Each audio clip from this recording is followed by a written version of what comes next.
आज मिरजकर नागरिकांनी महापालिकेचे रस्ते निकृष्ट कामासंदर्भातील वाभाडे काढले।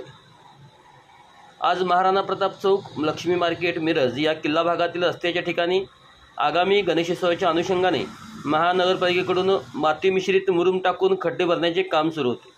सदरवेळी सर्व मिरजकर नागरिकांनी सदरचे काम निकृष्ट व तात्पुरते मलमपट्टी असल्याचे सांगून काम बंद पाडले।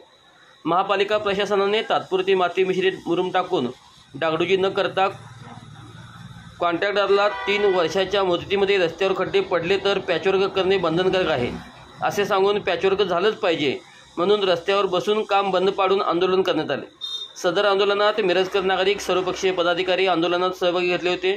यावेळी विजयराव शिंदे, चंद्रकांत मैंगुरे, तानाजी भोसले, शाकिरा जमादार, सादिक पठाण, आकाश चव्हाण, अनिकेत माने, मुसा समडोईकर, दत्ता गजगे, प्रकाश आतनीकर, ईश्वर जनवाडे, दिलीप नाईक सर्व मिरजकर मोठ्या संख्येने उपस्थित होते।